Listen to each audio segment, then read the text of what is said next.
Hey guys, welcome back inside the studio, and this time around, we're actually going to be taking a look at software, not recording software, no. We're going to be taking a look at software that you use to communicate with your podcast partner, because this is a big first step in determining the quality of your podcast. So stick around.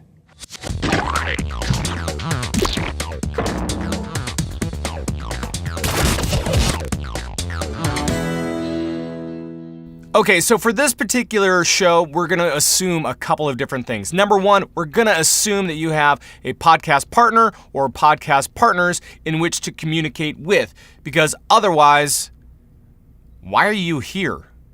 Just a quick note about podcast partners. They're actually pretty great to have. They really are. You can get a lot more depth, have a lot more fun, have ideas to bounce around, and get more out there for your listeners. And let's face it, if you're doing a podcast alone, you're just talking to yourself. The other thing that we're going to assume here is that you're going live to drive. Now, through any of these communication means, you can use those to record your separate tracks on your own computer with your own recording technology, whatever it may be, and send it to one person to produce. You can do that with anything. So if you're doing that, again, this episode may not be the most helpful for you, but if you want to go live to drive, if you want to use whatever this software that we're going to be talking about today anyway, if you want this software to be used in your final product, then please keep watching, because we're going to cover a lot of different programs here. What programs are we talking about? Well, I know that a lot of you guys are probably gamers. I'm guessing that. So Ventrilo, Mumble, those kind of make sense. Skype. That's another one we should probably talk about. We can also talk about GoToMeeting and Google Hangouts. And there are more out there, but I think that that's probably a good start in this conversation. First, let's start out with some audio, okay? Now, if you are a gamer, you probably already have either Vent or Mumble, right? So, if you have either of those, that's probably going to be your first thought. Oh, well, we'll just get in Vent or Mumble. We already have that information. Let's get in there and do a podcast. There are some things to consider before you just jump into Vent and Mumble. Now, Vent does not have an auto record system in it, so you might want to take a look into how you would route that. Whether you would route that into a program or what exactly is going to be happening. There also are more latency issues with Vent over Mumble, and some quality issues as well, because they use different codecs and things like that. Mumble is probably the better choice here because of a couple of different things. Number one, it does have a record feature directly in the program, which is always good. And number two is you can bump up your mic quality as high as 96 kilobits per second, which is actually pretty good. You know, if you're looking at the general schematic of sound and quality of sound, human voice at 96K sounds about right. When we get into music, it gets a little weird. We may step into that in another episode, but for the purposes of voice recording and communicating with your podcast partners, let's try to steer into Mumble if you have the choice between Vent and Mumble, okay? I think that's probably going to be easier for a lot of you guys out there. Now, if you are planning on using either of these things, a couple of little tips.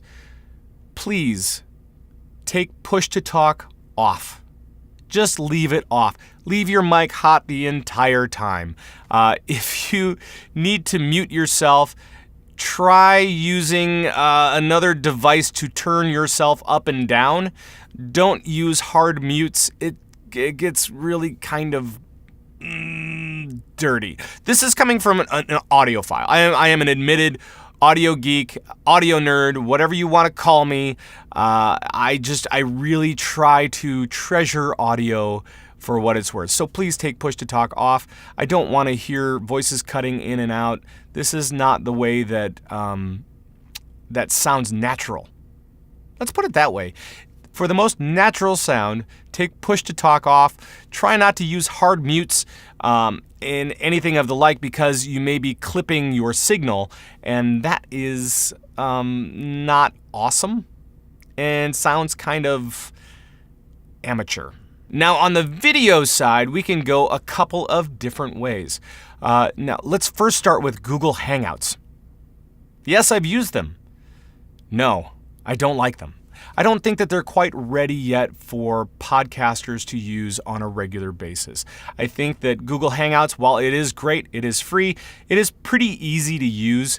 The quality just isn't there yet to be able to bring it to that next level. The producer controls are kind of nice. It may be really great for, say, roundtables, and for live show, it's not bad. And I'm not saying that it's bad. I'm not saying that at all. I just don't think it produces the best quality for most uses out there. It does serve a purpose, and I think that purpose is mainly for live shows. And if you're looking for a produced, slick type of podcast, this is not going to give it to you. It looks great at first blush, and then as soon as you start getting into it, you start realizing that there are some problems. Let's talk about GoToMeeting as it stands right now at the beginning of 2014. Now, of course, all of the technology in today's show, we have to also talk about timing. And right now it is January 2014, so let's get that out of the way. And now we can talk about GoToMeeting. As it stands right now, this is what we use for GameBreaker TV. Okay?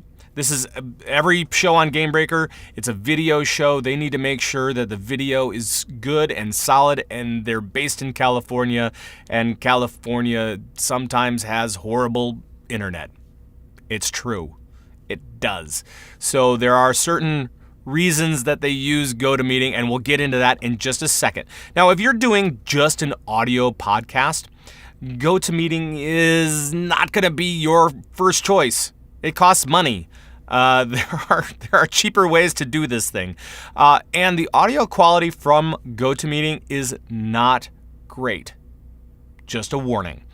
From everything that I've seen from GoToMeeting, what ends up happening is they end up chopping the signal off at both ends. So both the very, very low stuff and the very, very high stuff, the place where all of our S's live, gets cut off. So if you really want the scale of it, right? At the low end, it probably cuts off at about 150 to 200 hertz.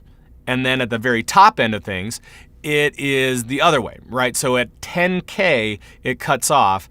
And that kind of leads to a very middle sounding sound for all of the audio, which means that it kind of replicates a telephone more than it does a microphone. So keep that in mind if you're planning on using GoToMeeting and you're kind of an audio nerd like me. So the video quality on GoToMeeting is good. And the stability of this program is why it is used over other programs like Skype and like Google Plus Hangouts. And the codecs are good. It looks consistent, and the quality of it is nice. It really is. It works well for a lot of different reasons. And if you're recording a podcast, a video podcast, during prime time hours, during prime time internet hours, like 9 o'clock at night, you may want to think about GoToMeeting as a real solution for everything that you're doing. And if you're doing it at off-peak hours, you might want to start with my next topic. That's right, I'm talking about Skype. Now, Skype has its own codecs that it's evolved over time, and its own style, its own way of kind of throttling internet as it needs to, bandwidth as it needs to combat some of the issues that happen with traffic patterns and so on and so forth. So if you're trying to record at a busy time and you're trying to record video, Skype may be an issue for you. You may get dropped calls. You may get really crappy video from time to time. You may get dropouts. You may get all this other stuff, but it's there so that you can communicate with your podcast partners, right? And now if we're talking just about audio, I love the audio. I love the audio of Skype. I really do. And if you're not using this during prime time, I think that the video side of it's pretty great as well. So, if you're doing a video show, I would recommend that you go to Skype unless you start having problems. And then if you are having problems, go to GoToMeeting. It costs money. Yes, it's true. It costs money. And if you're doing this on a budget, you may want to think about going to Google Plus Hangouts instead of Skype. But I would start with Skype. Skype is your best bet. It's free. The audio sounds really, really good, really full out of it. Even though it's compressed, it sounds full. And that's the important thing. You want it to make sure that it sounds full. So yes, I would say Skype first, then GoToMeeting, then something else. And then as you go down the line, you go, oh, maybe I should try Google Hangouts. It's not top of the list, though. It's not even second on the list. It really isn't. It really isn't. If you're doing audio, again, I would probably say Skype first. It's easy, and I like the sound out of it that you can get. And especially when you start adding in production and all that kind of stuff, it really sounds pretty great. Mumble would be a distant second, and then Ventrilo. It's better than GoToMeeting for audio. Okay, so those are a few different ways that you can communicate with your podcast partners and kind of the pros and cons of each of these as we're rolling through. Now, just a note, this is still the internet. So you are only as strong as your weakest link. Now, that weakest link could be you, could be your podcast partner, could be your provider of internet. It could be your download speeds. It can be anything. So please take this all with a grain of salt. Make sure to try out these different programs and others for that matter and figure out which is best for you. Now later on, we will be doing audio routing, which can get a little confusing at best. So if you're recording your own tracks, again, audio routing is not going to play as big of a factor as it will if you're using these communication tools live to drive. We will be getting into that stuff in another episode coming up. So please check out Inside the Studio. I'm so glad that you came. I hope that this was helpful to you as an overview anyway for several of the programs out there and available to you to use for your podcast. My name is Pat Crane, and thanks for joining me inside my studio.